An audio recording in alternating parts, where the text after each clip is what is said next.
Welcome to LOA Today. I'm Walt Thiessen. I've been doing this podcast since September of 2012, and boy, are my lips tired. This is your daily dose of happy. We are so happy you decided to join us today. Our friend Alex is recovering from the surgery that she had a week or two ago. I can't remember exactly what the date was, but she's still not quite strong enough to join us. So she'll be joining us, I would say, probably within the next week or so. But in the meantime, we're going to just carry on here. And I do have a guest joining me today. Her name is Vickie Rubin. And Vickie has a story that most people never even consider. I mean, have you ever thought about what would happen if you had a child who had a disability or somehow wasn't the quote normal child? I'm not sure what a normal child is, but wasn't quote the normal child that the parents usually hope for. I suspect most of us don't really go there in our thought patterns unless we're having a really bad day. But Vickie actually had to experience that, and she ended up writing a book about it called Raising Jess: A Story of Hope. She's going to tell us a little bit about the book and a little bit about herself, and we're going to find out more about her. So, Vickie, thank you for joining me on the program. How are you? Good. Thank you. Thank you for having me. I'm very excited to be here. Glad to have you. So tell us a story. I mean, like the 10,000 foot view story, because I know you got the story in a book, and there's probably not enough time to read the whole book. But no, I mean, I could if everyone wants to just hang out for a little bit. I'll read the whole. Did you have an audio version of the book? I'm curious. I am actually working on that. I want to do an audio version, and one thing that people have told me is that they can read the book almost in an evening because they don't want to. Oh my God, my alarm's going off. That we're going to do a. See, that's what happens here on the show. We have so much energy going on. We set phones off. I mean, it's amazing what goes on. Okay. I guess I'm doing the podcast now. There you go. Alarm just went off. Anyway, I was one of those people who never considered that we were going to have a child with a disability, and it totally changed our life. But it's not a bad thing. Nobody would wish for their child to have a disability, but what our daughter Jessica has brought into our life is more than I will ever be able to give her. She has changed me and my family. So I'll give you a little history. Okay. And I'll try to do it from 10,000 feet. So, so we are up in our airplane. We have our goggles on. We have the binoculars. Really okay, fast. we're ready. So, undergrad, went to University of Miami, met my husband there, and I had my degree in elementary education, and I thought I would be an elementary education teacher one of these days. Didn't have real career goals. And, I'm originally from Long Island, and my husband was from Buffalo, and he moved me up from Miami to Buffalo, which a lot of people went, "Oh, you went in the wrong direction, girl." What are you doing? It is quite an extreme, I have to say, yes. Yes, it was quite an extreme.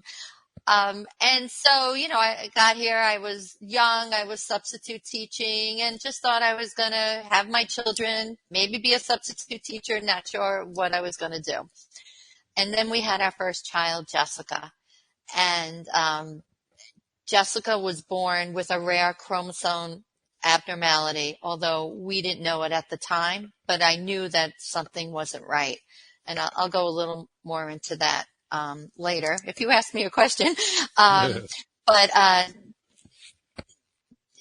Jessica's disabilities are extremely significant, and many families could have been torn apart and changed in a very negative way. But for us, it changed our trajectory in a very positive way. And not only for us, but we tried to bring that out to the community as well. That's very cool. I like that. It sounds, I mean, I've heard, as you can imagine over the years, I've had, hundreds of guests, hundreds of co-hosts, and so forth. And, the varying messages bring, a variety of different, viewpoints, which is wonderful. I love the different perspectives. One of the biggest ones that came along a number of times that kind of challenged me. I mean, to this day, I'm still not sure exactly where I sit on this. I'm kind of on the fence. The idea that we come into this life having some idea of what it is we're doing. We have a purpose, we have an intention, and so forth. And kind of in favor of that viewpoint is it sounds like Jessica chose the perfect parents, the parents who were ready for her, who were ready to receive her. I know that some people look at it that way, that we were the parents that she was meant to be.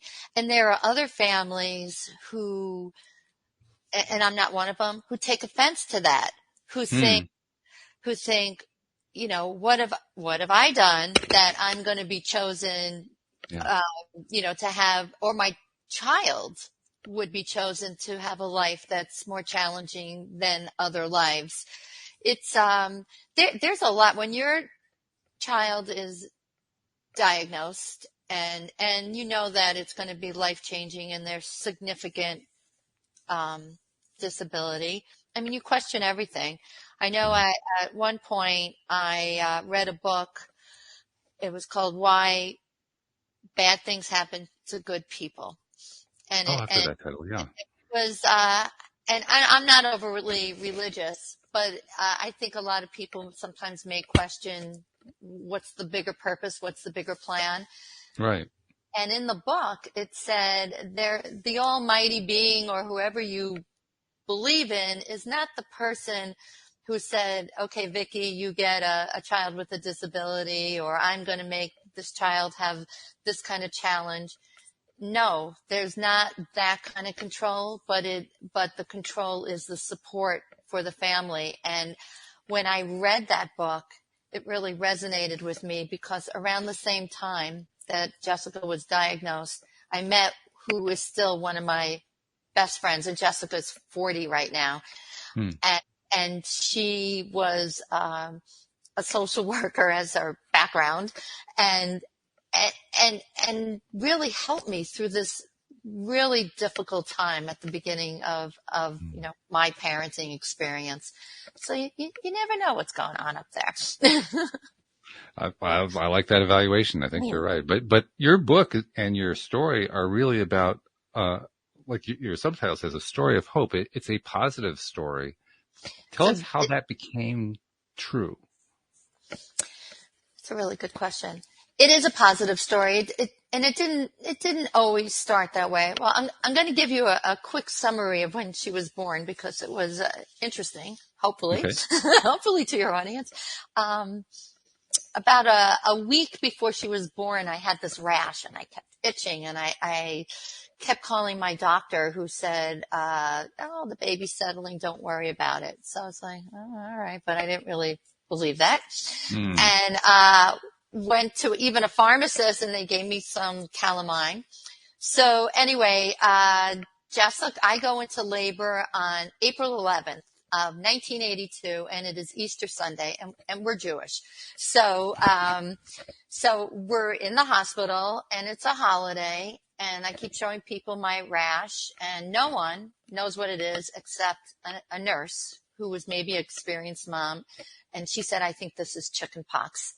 And so they did a biopsy of one of the pox while I was going through labor, and indeed I did have chicken pox. And so her birth started traumatic because we had a resident, a doctor who was new, who came out and told my husband, it's very likely your wife and your child aren't going to make it through this. So my husband is sitting there thinking, he's going to lose his future child, and he's going to lose his wife. Right. And my in-laws were in the hospital, and they were praying, and my parents were in Florida. So there is a hospital locally. It's called Buffalo Children's Hospital, and they moved us to Buffalo Children's Hospital. And when I say they moved us, they said, go drive to Buffalo Children's Hospital in the car. I think in today's litigious world, maybe they would have put me in an ambulance. We're not talking medevac here. We're talking taxi. Taxi, I'm in labor and I have chicken pox. Oh yeah, take a ride over there. As odd as that is, they needed to get a special vial of a certain medicine that they would give to my daughter as she was being born. It was called zoster globulin. It was for chicken pox. One hospital had it. It was Easter Sunday. The pharmacy was closing in an hour, and my father-in-law had to drive there, pick it up, and bring it to Children's Hospital. So, if he would have fallen, anything could have happened. Anyway, we get to Children's Hospital, and everything did work out. All the medicine got there. They weren't freaked out about me having chickenpox or Jessica. So we started on a rough patch. I couldn't see her for a week. And then all throughout the beginning of her childhood, I always suspected there was issues. But once she was diagnosed, which was and it wasn't her accurate diagnosis, but we basically got a diagnosis that she was delayed in every single milestone. Once that happened, for me, it gave me a new power.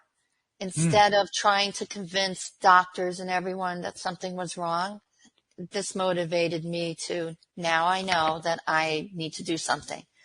And that energy, we started working on, different therapies with Jessica. But throughout the whole thing, we never felt bad for ourselves. And we always looked at it as, people have journeys in life, and our journey was a little different, but that doesn't mean it was bad. It was just different. So, and it wasn't what we were expected, but it was still beautiful. And so, and for us, we had other children after Jessica, and that also, that helped us a lot. I think a lot of people don't always have other children after they have a child who requires a lot of assistance. Which is understandable. I mean, because it's a job. I mean, it's not your typical child raising. No, it's huge, because it's not only the day-to-day things that you have to do and the medical problems, but then there's a lot of family issues and friend issues and things that you can or cannot do, or things that take you longer to do. And you have to navigate that system. And I think you need a can-do attitude to be able to navigate it and to keep smiling. I know my husband and I used to tell Jessica's siblings, we're going to do everything that it takes. We're going to do everything that it takes, but it's just going to take longer, because we weren't going to deny the Jessica's siblings any of the activities, but they needed to know, and we needed to have this mindset. Yeah, everything's going to take longer, because as Jessica got older, there was a wheelchair and there was equipment and things like that. But we didn't stop doing things. We just tried to become creative in different ways to do things. And I think that's how you have to, I'm not telling anybody that they have to do anything, but that's, it helped us navigate our path when we just knew, things are going to take longer, but we just take it one step at a time. Well, I think what you're talking about there is, in sort of a broader sense, is response, because no matter what happens in our lives, the one thing we do have control over is how we respond to them. And you chose to respond with open arms, really. Like, okay, let's go for it. Yeah, we can do this. Full steam ahead. Let's just go. You're right. There's so much is how you respond to things. I have friends who have really significant issues, and they have a sense of humor and a positive outlook, and it helps them get through things. And then everyone like this, they know other people who, they stub a toenail and the whole day is ruined. Now what are they going to do? And, they needed to go out and put on a shoe, and, Right. So it really, and it comes from within us. You can choose that you're going to make the best of what you have, and be realistic. You have to, you still have to be realistic. I know with Jessica, when she was growing up, I decided that I needed to know as much as I could to advocate for her. So I got my master's in special education. And after I completed my master's, I was hired as a grant manager for the Western New York area for a grant called Early Childhood Direction Center. And we worked with other families of children who were birth to 5 with special needs. And we taught families how to advocate for them, for their children, and how to advocate for, education wise, and to advocate with honey, not vinegar. Because if you go into somebody and you come in, I'm gonna fight you on this, you are gonna fight him on that. But you're gonna get a fight out of it too. Exactly. So working with families and professionals, it became my life career, and Jessica inspired me to do that. There were so many things I never would have thought of that before I had Jessica. I wouldn't have. Completely different. She transformed me. Yeah, you've made a few references like that just now. She transformed me earlier. You referred to as a blessing. There have been a number of references like that. Tell us about that side of it. Where's the beauty of this? Where's the blessing of this that the average person may not see? Before I had Jessica, and I don't want to use the word shallow, but I was into a lot of different, I was young, but I was into... Funny, we all are at some point. Yeah, I was young back then.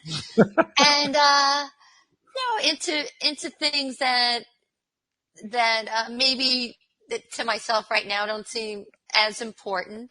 I think having Jessica and going through she has a seizure condition, going through the medical part of it and learning everything I had to learn, and then meeting other families and talking to professionals opened my eyes, and my husband, and he doesn't like to talk on these things, but opened our eyes to what's real, what we believe is really important in life. And so having Jessica was a blessing in that respect. Also, the things we were able to appreciate. I remember I used to walk through the mall, and Jessica was probably 4 or 5, and she'd be in a carriage, and she would look at me and smile. And for me, I was like, oh my God, this is the most amazing thing. And I'm looking around. Why isn't everybody else looking at this? Yeah, right. Why isn't this as exciting? So the littlest things just brought so much joy. And, as we had other kids and they went through their typical milestones, we felt the joy with them. But sure. But some of the smaller little joys that Jessica brought, it just had a different meaning because we knew how hard it was for her. Yeah. Talk a little bit about how hard it is for her, because so far we've been focused on how hard it can be for the parent or how the parent can choose to see differently, but talk about it from the kid's point of view as you understand it. Okay, I will talk about that, and I'm writing down because I also want to tell you a little bit about a moment she had that was so amazing. Okay. So let me describe Jessica a little bit. So she's 40 years old. She needs total assistance with every daily skill. So she needs someone to help her feed herself. She's in a wheelchair. She needs someone to help her dress and really to take care of every need. So she needs total assistance. She's extremely alert and will look you in the eye and engage you. And that's her superpower. That's her superpower. For Jessica, I don't see a lot of frustration that she has, and I'm not really sure of her level of frustration, but I do believe that there are a lot of individuals with disabilities. There could be a lot of frustrations. They see their siblings doing certain things that they can't, or if it's a communication issue and you can't speak, And then for our daughter, going through seizure conditions and going through, she had had hip surgeries. And when she got sick, she was really sick.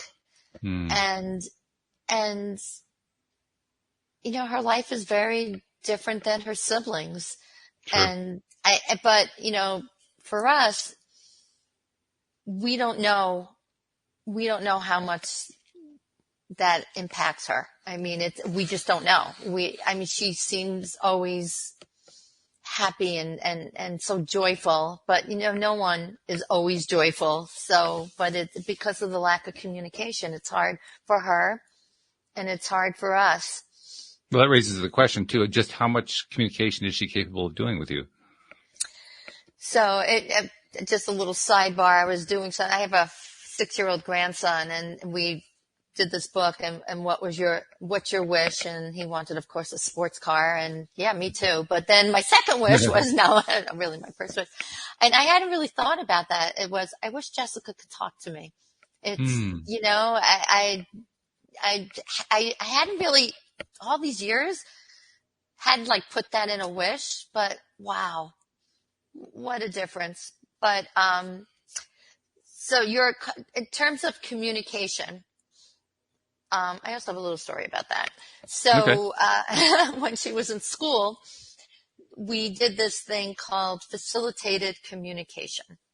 And I don't know if anyone in your audience has ever heard of that. It is something that was used with individuals with autism, where you hold the person's hand and you push back, and for some reason that motivates the person to push forward and push to a letter and read on a board or a word or something. So we had Jessica evaluated, and we thought that maybe this was working for her. One of the sidebars of this is sometimes, unbeknownst to the person who's pushing back, almost like a Ouija board, they could be moving the person's hand, but it's almost unconscious and subconscious, and you don't know. So when Jessica was in middle school, we thought that she was really understanding this, and she went from not saying a word to, they thought she was doing math. They thought she was, she knew history, and it was really, kind of unbelievable things that everyone thought, and she was showing us with the finger, but we were pushing back on the finger for some pressure.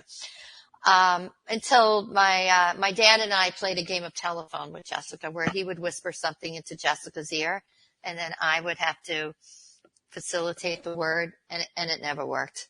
And so we realized she really wasn't communicating like that. But what came out of that was that she did learn how to isolate her index finger. And now she can point to a yes and a no. So she can point to yes and no. So she's not always consistent. She does this, puts her hand to her face, which symbolizes I want, I love, I want. So if I'm eating chocolate ice cream and I look at her, she'll go, and so she'll let me know, yes, I want that. So there is communication, but you have to be able to read her code. So if you met Jessica, Walt, you might not know what she's saying, but a family member would know some, would get the inference of what she's saying. Yeah, there's probably body language and probably a little bit of intuition going on there too. Intuition, body language, and she does have a lot of body language, and she also has a lot of expression. Her eyes go up. Like if she's happy to see you, you know it. Which it's a beautiful, warm feeling. Okay, all right. So I think we have kind of the lay of the land in terms of how you got to that point and what you were engaging in and discovering and so forth. And every step of the way, you've been describing how you were very much focused on the positives of it. I mean, undoubtedly there were difficult times, and well, daily there were difficult times, just because she requires so much care. But whenever we have a story that's mostly positive with some negative going on that doesn't get discussed a whole lot, what that tells me is that there are spurts of growth going on. And I'm kind of curious to know, can you kind of give us that lay of the land? Like, where do you see her milestones, so to speak? I mean, not the milestones that are typical for the quote average child, but what were her milestones? That's a great question. One milestone happened when she was 16 years old. She, as I said, doesn't speak, but she was, making sounds with her mouth. And one day she started going, ma, ma, ma, ma. And so she said, mama. And she does say that occasionally, which was a huge milestone. Another milestone for Jess is when she's in our home, she will never use her wheelchair. She will not push it. She acts like she doesn't know how to use it. She never used a wheelchair, pushing it herself. But when Jessica moved into a group home when she was 25, and it's about 2 miles from her house.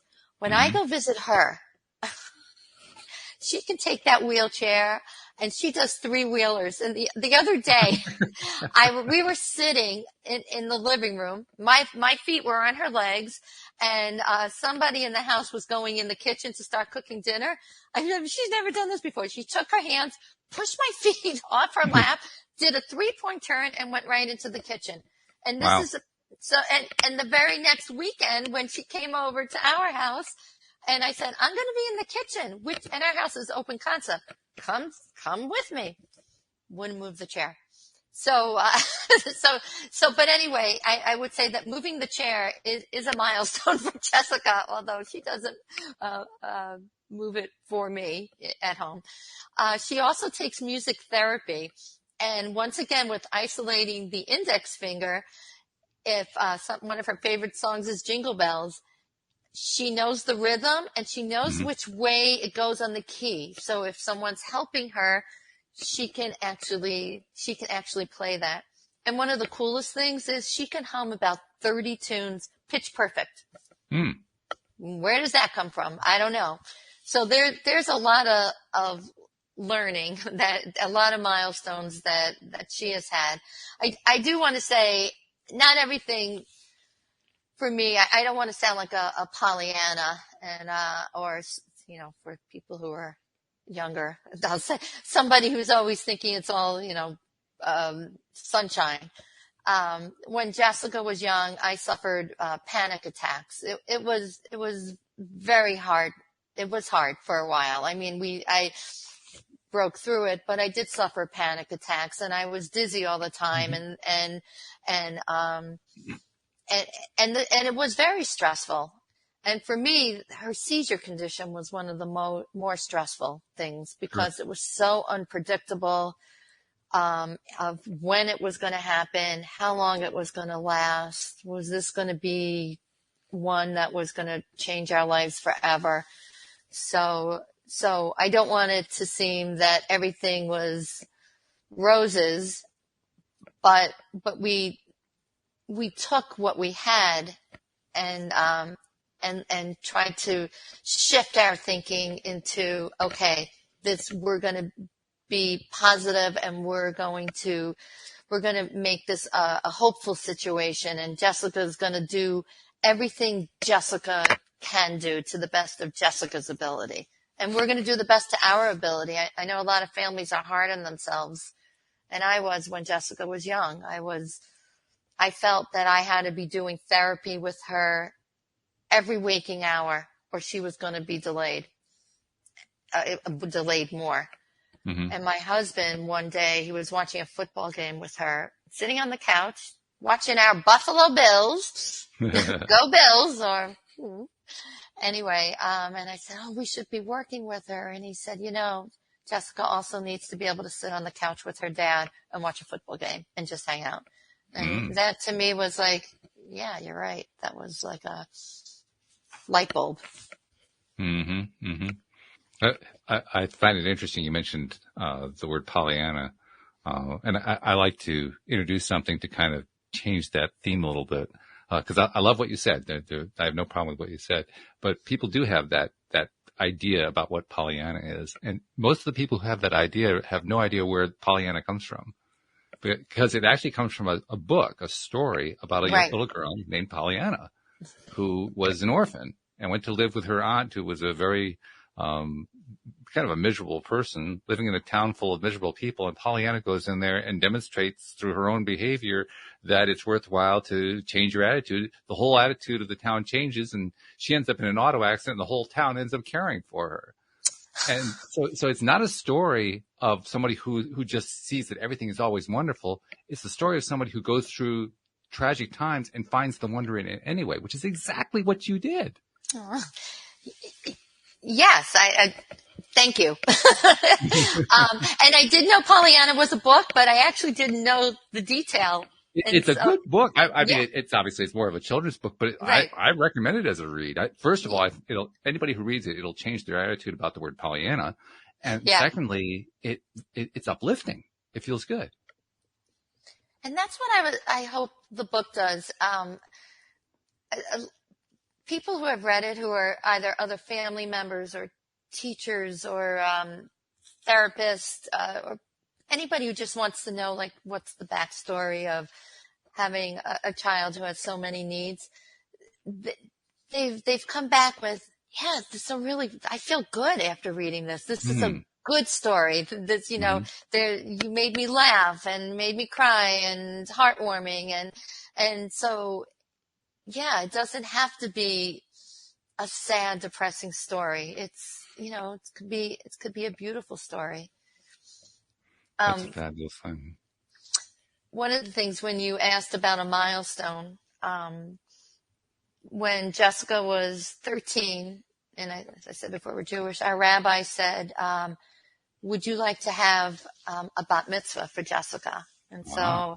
so the, just for your audience, when a child is 13, in the Jewish religion, you celebrate, you're taking responsibility to the best of your ability for your religion. And usually the kids have a big party. And the rabbi once said, we don't want more bar than mitzvah in this party. But he had suggested it to us, and my husband and I both, like, we didn't want a fake bar mitzvah. How are we going to make this happen? We wanted to celebrate Jessica, and we wanted Jessica to have the opportunity, but we didn't want it, as I just said, to be fake. So we decided we'd be really creative. We knew Jessica loved temple. Every time, when we got to the parking lot, she would scream and raise her hands. And so we collaborated with the temple and her school and family members and friends. And we had her computer at the time that she was able to appoint was I did a transliteration of a prayer, a Hebrew prayer, and the teachers at school worked with her on touching the prayer, which she did beautifully at the bat mitzvah. My son, who was probably 11 at the time, wrote her a song, and he sang, and my daughter played the violin, and we had people singing, and her bat mitzvah was done all through music, all through beautiful, beautiful music. And then the bar part of it, she loves chocolate, as do I, and so we had a chocolate party, all chocolate. But it was a milestone for our family. It was really a milestone for our family that Jessica was able to celebrate. And to this day, just going to temple for her is really, it's a beautiful thing. And everyone is always so accepting of her. Which is also a very good thing. Yeah. What's her relationship to her siblings? What's that like? So, her siblings were really helpful to us growing up. Like, right now, everyone lives in town. And as I said, my daughter became a physical therapist, and maybe she became a physical therapist because of her experience with Jessica. Could be. And so our son, when he met his wife, he said, I need to marry someone who's going to accept Jessica as our family does. And his wife actually is a special education teacher. Yeah, well, that's going to hit the nail on the head. Yeah. He did really well. And I remember my husband and I were out of town, and they weren't even married yet. And Jessica had to go to the hospital, and Alex and his then girlfriend, Joyce, went to the hospital, and they went in the room with her because Alex said that Joyce was Jessica's sister and his sister. And after a while, they were in the hospital. They kind of forgot that they said that, and they were, their fiancés. They were kissing, and I was like, all right, this is weird family stuff. But the thing that came out of that was Joyce and I spoke after, and she says, I want to know all the information. I want all the numbers. I want everything. I want to be able to advocate for Jessica. Wow. I mean, who gets that, right? So very involved. And then my daughter and my son-in-law are also, they're very much involved in Jessica's life, and they bring the kids to her house, and everyone she's invited to everything. She's their sister, and the kids know her Auntie Jess. They know that it took a while with my youngest granddaughter to, at first she was afraid of Jessica because she was born right before COVID. So she really couldn't meet Jessica for a while, and she was nervous around Jess. And so we went to a baseball game together, and she's sitting on my lap, and Jessica's next to me, and I brought some chocolate ice cream. And so Noah, my granddaughter, saw that Jessica and she both loved the ice cream. And so they found a common ground. Yeah. And so from that time on, I mean, she always wants to help me with Jessica. Like she's a huge fan. So, and that's when we were advocating for Jessica to be included in school and with typical kids who maybe didn't know Jessica or didn't have experience. That's what we did. We would say, these are the things that Jessica likes. How many of you like chocolate? How many of you listen to this kind of music? You try to find the commonalities. And once you see some commonalities, some of the differences aren't as huge. This show was originally developed for the purpose of discussing the law of attraction, and which we did do for the first 400 or 500 episodes in depth. And since then, it's kind of evolved into, we bring it in occasionally, but now we're just exploring life because, hey, it touches every area of life, so why not? Well, your story, for me, it's an entirely a law of attraction story, because Jessica came into your life. You had a choice. Your husband had a choice. How are you going to respond? You chose to respond embracingly, and everything that follows in your story, and the story of the doctors and of the teachers and the group home and the siblings, all came off of that same vibration. Embrace, enjoy, feel good about. Yeah, there are challenges, but we're not going to look at those as much as we're going to look at how much we're appreciating. I mean, the vibration just keeps carrying on. It's a ripple effect, right? It's like the stone that goes into the lake, and the waves just keep rippling and rippling and rippling and rippling. That's what I see when I see your story. I love that analogy. I really love that analogy. Thank you. Yeah, that's it. I mean, I hadn't thought of it like that, but it feels like that. And I think a lot of the people who surround us are very positive about Jessica also. I mean, she has, my friends go and visit her when I'm there or not. Doesn't matter. Mm-hmm. And I think it is this energy and this vibe that we all share. Yeah. Yeah. I like that. I really like that. I think it's absolutely true. And in fact, that you just mentioned that there all these people have this positive viewpoint toward Jess. Well, Of course they do. That's the law of attraction. You're only going to attract those people. They're the only ones who are going to be able to get through. If there were anybody who didn't have that attitude, who wanted to get through, they weren't going to get there. It just wasn't going to happen because your vibration was so consistent. Wow. I'm not talking because you're kind of blowing my mind. There's really, yes, this is great. I know this is what you've been doing forever, but I'm hearing this and I'm like, yeah, you're right. Wow. Well, I say it because it's a great reminder to all of us. I think all of us in our daily lives can kind of forget that, we really do have that kind of power, that it really is that powerful, that it actually does produce, vibrational consistency with whatever it is we give our attention to. And so it's really useful to see an example like you and your family and Jess, and to see, it's just stark. Most stories don't have this level of consistency to them, because life has slings and arrows, it has ups and downs, it has roller coaster rides and so forth. And this is just one continuous story of vibration. Right? It's continuous. Like, you don't see that very often, right? Yeah. So when you see it, you say, wow, look at this. This is amazing. Here, I'll give you another vibration then. Okay.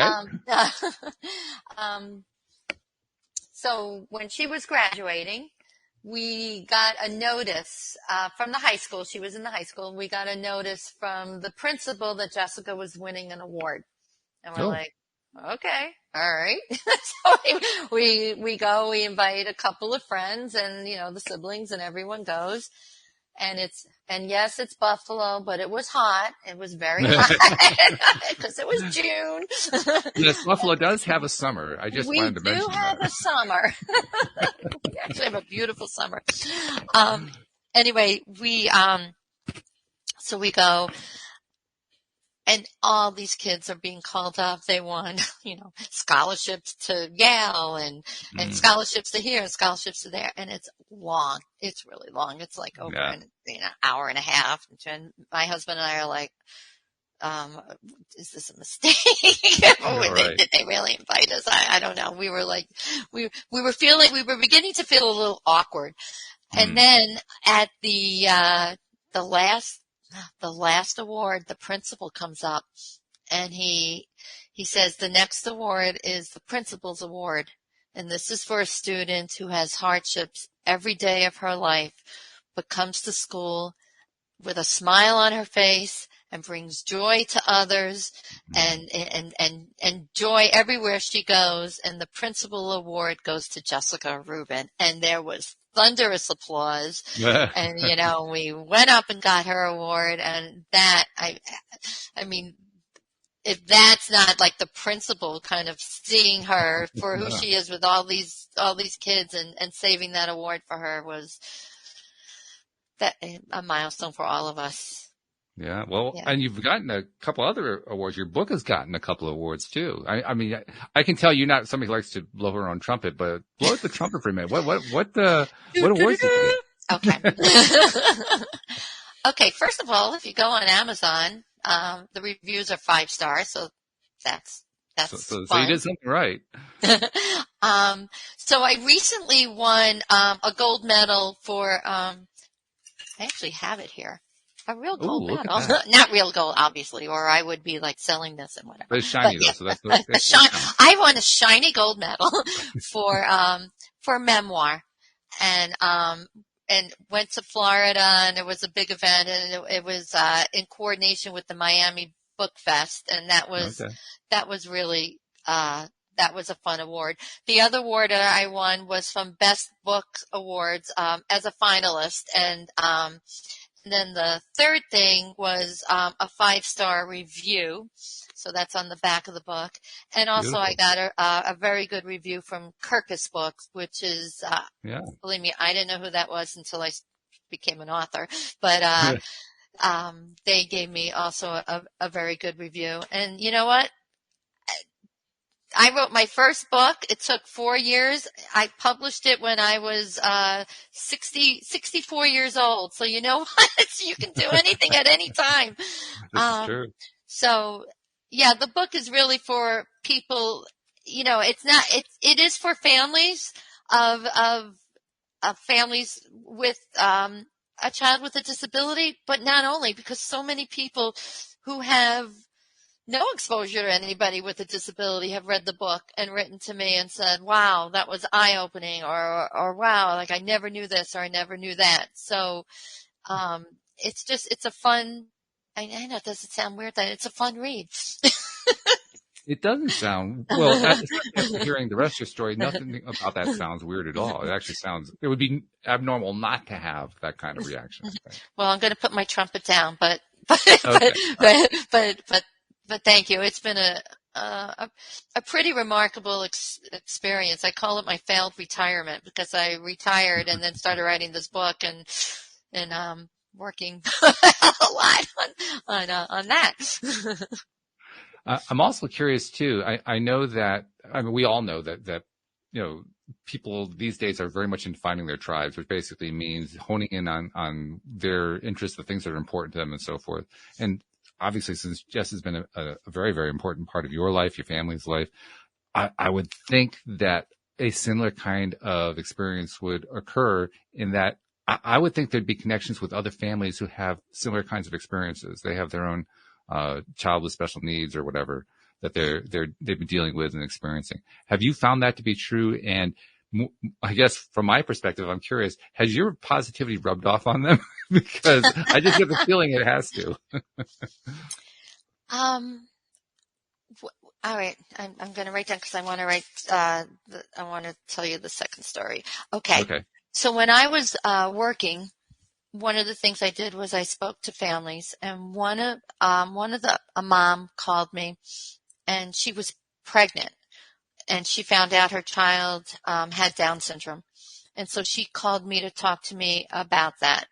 And her doctor had suggested that she not keep the baby, and really kind of pushed her in that way. And she called me, and we talked about my experiences with Jessica and my experiences with other families. And she was never going to do that, but she was so upset. Mm-hmm. And so her child now, I think, is like 10 years old, but she tells me now that just hearing that positivity gave her the positivity for her child. And she is such a big advocate. She's running a whole program for families. Like, she is a gift to our community. And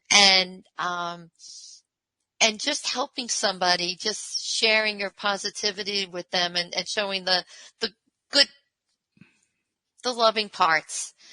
The other thing, when you talk about other families, so Jessica's was diagnosed, I don't know if there's a spoiler alert, but it didn't happen until she was 21, because they didn't have the type of tools that they have now to find that genetics. So she has a very rare genetic. It's called 1q minus, which means it is on the long arm of the first chromosome, and it's submicroscopic, even though it's very prominent in her life, because where the genes that are missing are pretty important genes. So, I found out about this probably 15 years ago or more. And I go on Facebook and look for a group. And there was actually a group of similar families. And so I joined that group. I never met anyone who had a child similar to Jessica. And all of a sudden I was meeting these families, and similar to Down syndrome, where a lot of people can look, like maybe cousins, there are a lot of children in this group that have very similar facial appearances to Jessica, and definitely similar medical component as Jessica. And so I became the old lady in the shoe, because everyone had babies, and then there was me with this, at that point was 20-something-year-old. Right. And so that was a little scary, because where were the other people Jessica's age. And, Mm. that was very scary to me. So this is my justification, and I'm sticking with it, that maybe other people, when their kids were in their 20s, were not still looking for answers. So there might be Mhm. other people Jessica's age around. We just don't know it. And if those people found out, were they really looking for Facebook support groups, when they were like my age? Maybe not. So I'm sticking with that story. But it's been a wonderful support, and a lot of the families do ask questions of me because Jessica's so much older than a Sure. lot of the other families. And how did this go? And what did you do? And how did you get through this? And, and it brings me back to the times when it's hard. It's hard. Hmm. Yeah. So, and my career, just meeting families, that was the best part of my career. Just being able to talk to other families, and as I was a professional, but I was also a parent. So sometimes as a professional who's a parent, you can say things to families that other professionals can't, because they'll Sure. think, well, you don't understand, you don't know. Yeah. So I had a little more leeway of saying things because I had walked in their shoes. Hmm.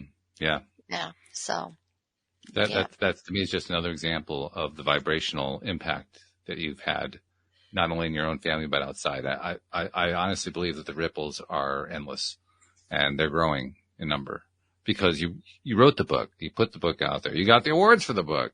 You know, you joined the Facebook group. You have all these different connections that are providing pathways for those ripples to travel along. I know that the ripples are going to continue. They can't not continue. It's not possible for them to stop. It has to continue.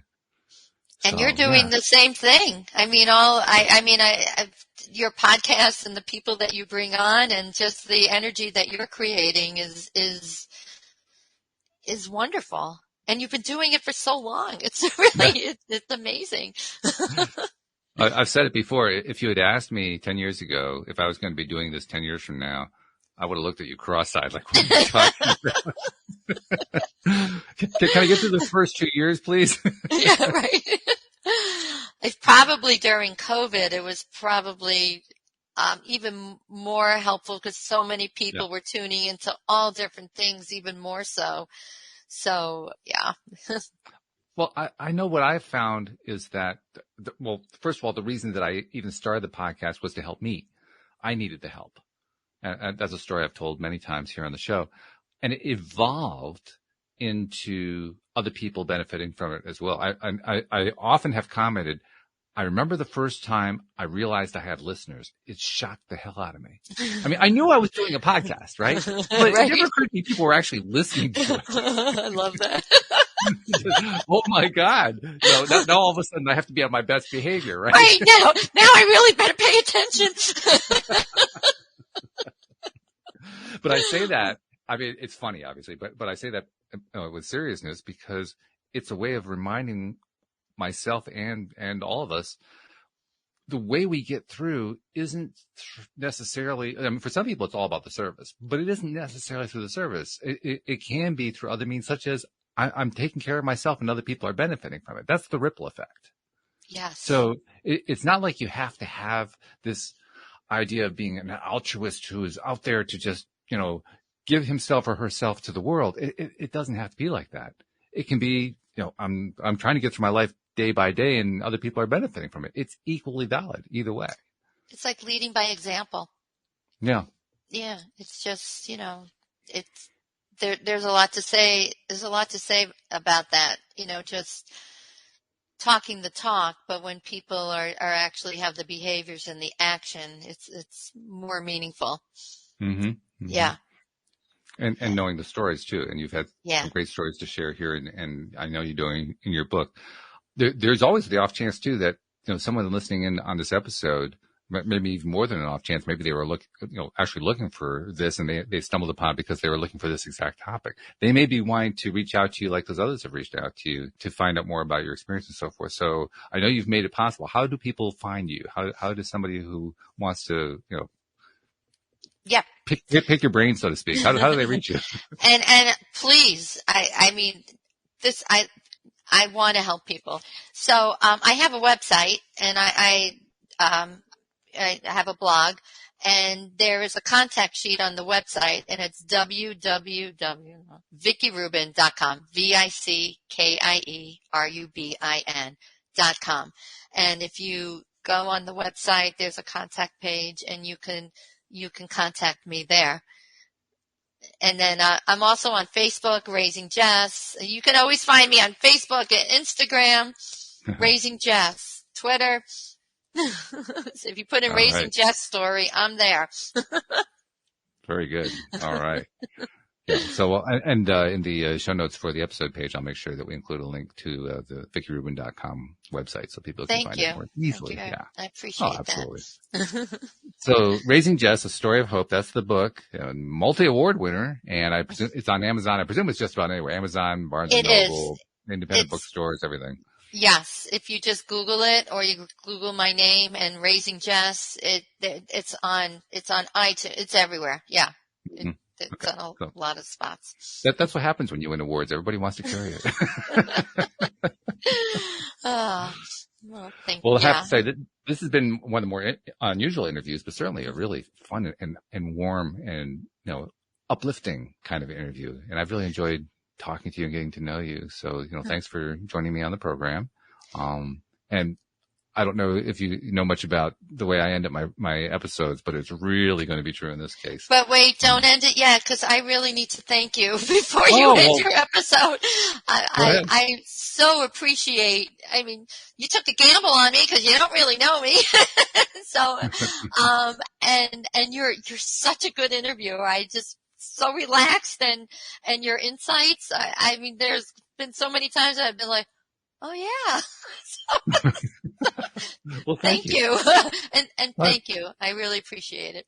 I appreciate what you're saying. That's really great. And especially considering before we got started, you were saying that you were nervous. Well, if I helped you get from nervous to that place, oh, that's a good move. I like that you one. You did. It's all good. And I'm only drinking tea.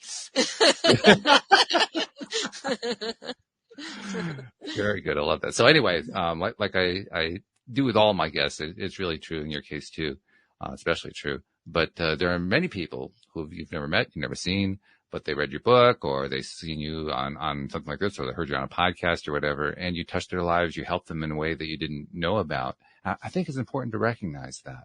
So on behalf of all of those people you've never met, never seen, never will meet, never will see, on their behalf, thank you for what you have been doing, what you did when you wrote your book, and what you're continuing to do as you reach out and tell people just a story. Oh, thank you so much. Thank you. That was beautiful. Thank you.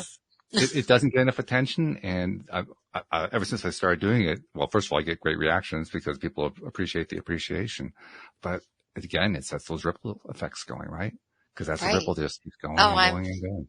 Totally. I even wrote down vibrational ripple. I've got it all going here. Beautiful. Wow. Well, thanks again, Vickie. Thanks for joining us. Thanks for telling us your story. We appreciate that. Thank you so much, Walt. Thank you to our podcast listeners everywhere. We'll see you all next time here on LOA Today. Goodbye, everybody. Thank you.